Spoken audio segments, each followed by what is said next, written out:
Chers amis auditeurs, mes frères et sœurs en Jésus-Christ, que la grâce et la paix de Dieu vous soient multipliées.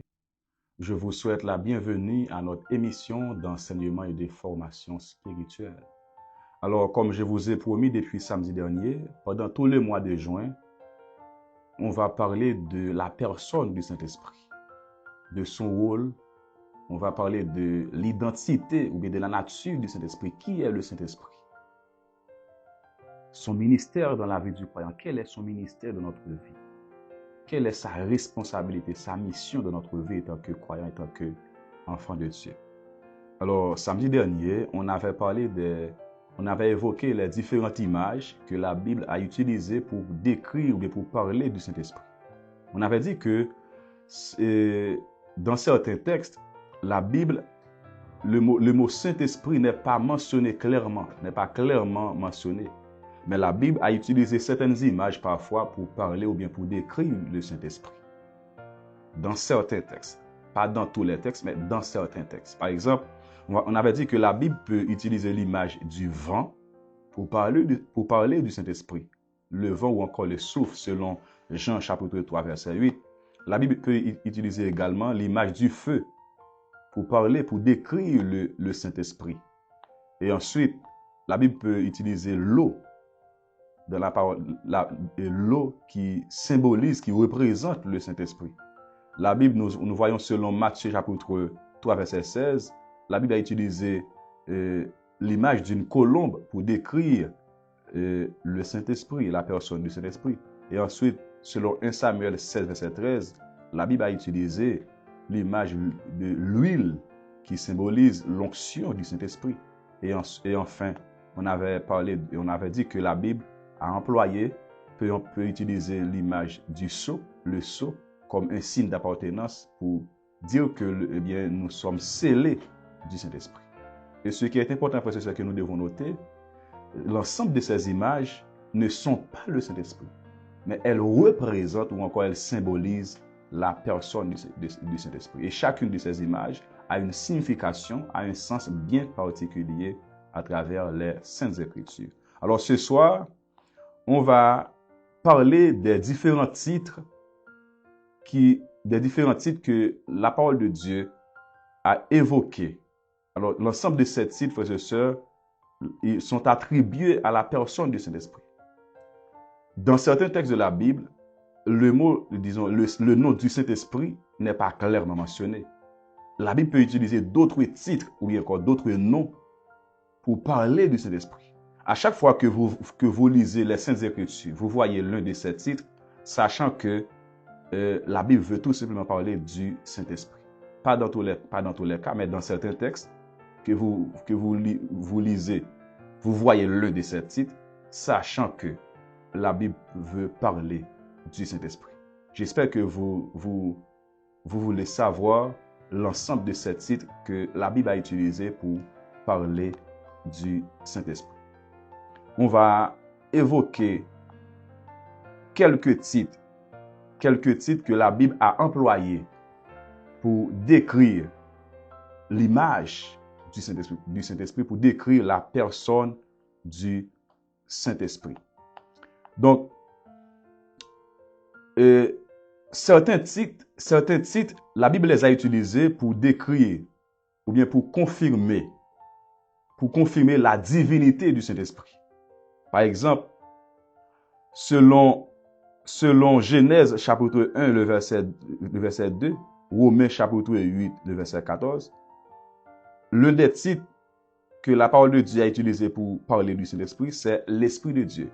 Ici, l'Esprit de Dieu ici, prouve que le Saint-Esprit, il est Dieu. Ce titre a confirmé ou bien a approuvé la divinité du Saint-Esprit. D'autres titres que la Bible a utilisés représentent ou bien sont liés à la personne du Saint-Esprit comme étant l'Esprit de Jésus-Christ. L'Esprit de Jésus-Christ. C'est pour dire que l'Esprit que nous avons reçu, le Saint-Esprit, il est l'Esprit de Jésus-Christ. Et d'autres titres, la Bible les a utilisés pour décrire le caractère du Saint-Esprit, pour décrire la personnalité du Saint-Esprit. l'identité du Saint-Esprit. Alors, j'aimerais citer environ plus de 10 titres que la Bible a utilisés qui font allusion à la personne du Saint-Esprit. À travers les Écritures, on appelle le Saint-Esprit l'Esprit de Dieu. L'Esprit de Dieu. Dans certains textes que vous lisez, lorsque vous voyez l'Esprit de Dieu, sachant que, eh bien, il parle du Saint-Esprit. L'Esprit de Dieu. Selon Genèse, chapitre 1, le verset 2. Selon Romains, chapitre 8, le verset 14. On appelle le Saint-Esprit l'Esprit de l'Éternel. L'Esprit de l'Éternel. Alors, cette expression est fréquemment utilisée, surtout dans l'Ancien Testament. Lorsque nous lisons Juges, chapitre 3, le verset 10, Ésaïe, chapitre 11, le verset 2, on l'appelle l'Esprit de l'Éternel. La Bible l'appelle également l'Esprit du Seigneur. L'Esprit du Seigneur, selon Luc, chapitre 4, le verset 18, 2 Corinthiens, chapitre 3, le verset 17. Le Saint-Esprit s'appelle également l'Esprit du Dieu vivant. Il s'appelle l'Esprit du Dieu vivant. Selon 2 Corinthiens, chapitre 3, le verset 3. Le Saint-Esprit s'appelle l'Esprit du Père. L'Esprit du Père, selon Matthieu, chapitre 10, le verset 20. Alors, l'ensemble de ces titres, à savoir l'Esprit de Dieu, l'Esprit de l'Éternel, l'Esprit du Seigneur, l'Esprit du Dieu vivant, l'Esprit du Père, la Bible les a utilisés pour confirmer la divinité du Saint-Esprit. La divinité du Saint-Esprit. Le Saint-Esprit s'appelle également l'Esprit de Jésus-Christ. L'Esprit de Jésus-Christ, selon Philippiens chapitre 1, le verset 19. Il s'appelle l'Esprit de Jésus-Christ. Il s'appelle également l'Esprit de Christ, selon Romains chapitre 8, le verset 9. Ce texte nous dit que celui qui n'a pas l'Esprit de Christ ne lui appartient pas. Si on n'a pas l'Esprit de Christ, c'est que on n'est pas à Dieu, on n'est pas à Jésus-Christ. Il s'appelle l'Esprit de Jésus, selon Actes des Apôtres, chapitre 16, le verset 7. Alors, l'ensemble de ces titres, à savoir l'Esprit de Christ, l'Esprit de Jésus-Christ, l'Esprit de Jésus, ces titres confirment l'unité entre le Père, le Fils et le Saint-Esprit. Il y a une parfaite unité entre le Père, le Fils et le Saint-Esprit. Le Saint-Esprit étant que la troisième personne de la Trinité. Il n'y a pas une division entre la Trinité, entre les trois personnes de la Trinité. Le Père, le Fils et le Saint-Esprit, ce sont trois personnes distinctes, mais il n'y a pas de division. Il y a une parfaite unité, il y a une parfaite union, communion entre les trois personnes de la Trinité. Alors, il n'y a pas trois dieux. Je crois qu'on avait déjà parlé de la Trinité. Il n'existait pas trois dieux. Il y a un seul Dieu. Il y a un seul Dieu, mais en trois personnes distinctes. Ce n'est pas un Dieu à trois têtes. Ce n'est pas un Dieu qui s'est manifesté sous trois formes. Non, c'est un seul Dieu. C'est un seul Dieu, mais en trois personnes distinctes. La personne du Père, la personne du Fils et la personne du Saint-Esprit. Mais ça font un Dieu.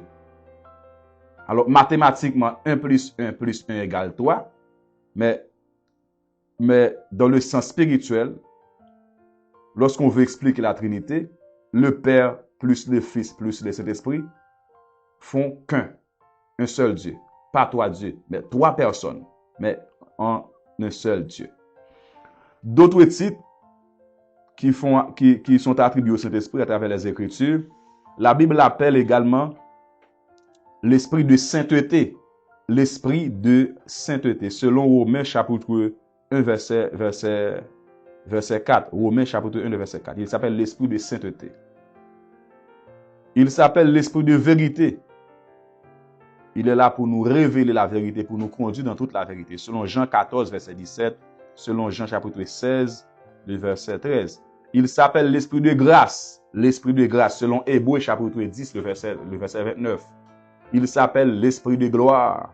L'Esprit de gloire, selon 1 Pierre chapitre 4, le verset 14. Le Saint-Esprit s'appelle également l'Esprit de sagesse et d'intelligence. L'Esprit de sagesse et d'intelligence. Il donne la sagesse et l'intelligence, selon Ésaïe chapitre 11, le verset 2. Il s'appelle l'Esprit de conseil et de force, selon Ésaïe chapitre 11, le verset 2. La Bible l'appelle également l'esprit de conseil et de force. Excusez-moi, l'esprit de connaissance et de crainte de l'Éternel. L'esprit de connaissance et de crainte de l'Éternel, selon Ésaïe chapitre 11, le verset 2. Il s'appelle le consolateur. Le consolateur, le Saint-Esprit, il est celui qui console dans nos afflictions, dans la tristesse. C'est celui qui aide, c'est celui qui encourage, c'est celui qui a réconforté. Selon Jean 14, verset 16 et le verset 26. Il s'appelle l'esprit d'adoption. Il s'appelle l'esprit d'adoption. Le Saint-Esprit, il fait de nous des enfants de Dieu. Selon Romains chapitre 8, le verset 15. Il rend témoignage à notre esprit que nous sommes enfants de Dieu. Il s'appelle l'esprit de vie, selon Romains chapitre 8, le verset 2. Il s'appelle l'esprit de foi, selon 2 Corinthiens chapitre 4, le verset 13. Je vous encourage, frères et sœurs, à lire le texte si vous avez le temps. Vous pouvez vérifier l'exactitude de ce texte. C'est très important. Il s'appelle l'esprit de puissance, d'amour et de sagesse. L'esprit de puissance d'amour et de sagesse, selon 2 Timothée chapitre 1, le verset 7. Il s'appelle l'esprit de grâce et de supplication, selon Zacharie chapitre 12, le verset 10. Zacharie chapitre 12, le verset 10. On n'a pas suffisamment le temps pour lire, tous les textes, malheureusement. Mais si vous avez le temps, vous pouvez vérifier les textes à travers votre Bible. Alors, tels sont les différents titres que la Bible a utilisés, frères et sœurs, pour faire allusion au Saint-Esprit. À chaque fois que vous lisez les Saintes Écritures, comme je vous ai dit précédemment, à chaque fois que vous lisez les Saintes Écritures, vous voyez l'un de ces titres mentionnés, sachant que la Bible veut faire référence à la personne du Saint-Esprit. Donc, le nom Saint-Esprit n'est pas mentionné dans tous les textes de la Bible, mais la Bible a employé d'autres expressions, la Bible a employé d'autres titres, pour parler du Saint-Esprit. L'ensemble de ces titres, frères et sœurs, ont pour but de décrire la fonction du Saint-Esprit. L'ensemble de ces titres ont pour but à décrire la responsabilité, le rôle du Saint-Esprit, le ministère du Saint-Esprit. Donc le Saint-Esprit ne s'appelle pas seulement le Saint-Esprit, il y a d'autres titres dans la parole de Dieu qui font allusion à la personne du Saint-Esprit. Saint-Esprit, nous te disons merci. Merci parce que tu es l'esprit de sagesse, tu es l'esprit d'adoption, tu es l'esprit de consolation, tu es l'esprit de force et d'intelligence. Tu es l'esprit qui donne la vie, tu es l'esprit de sainteté, l'esprit qui nous a sanctifiés, l'esprit qui nous a régénérés, l'esprit que le monde ne peut recevoir. Merci pour ta présence. Merci parce que tu demeures en nous, Saint-Esprit. Merci parce que tu habites en nous. Que toute la gloire te revienne, Seigneur. Louange à toi, Saint-Esprit. Nous voulons te connaître en profondeur.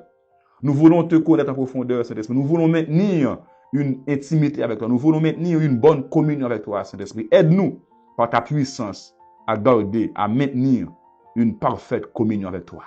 C'est toi qui peux nous guider, nous diriger dans toute la vérité. Guide-nous, Saint-Esprit, chaque jour. Conduis nos pas, dirige nos pas pour la gloire de ton Saint-Nom. Au nom de Jésus. Amen. Que le Seigneur vous bénisse abondamment, frères et sœurs. Je vous encourage encore une fois, je le répète, n'hésitez pas à partager nos vidéos. C'est la seule manière, c'est la seule façon que vous pouvez utiliser pour encourager ce ministère. Je ne demande pas de l'argent, mais je vous encourage à partager les vidéos juste pour aider ce ministère à progresser, à prospérer, à atteindre le monde entier. Soyez bénis abondamment. À samedi prochain, si Dieu le veut, on va parler de la nature du Saint-Esprit à partir de samedi prochain, si Dieu le veut.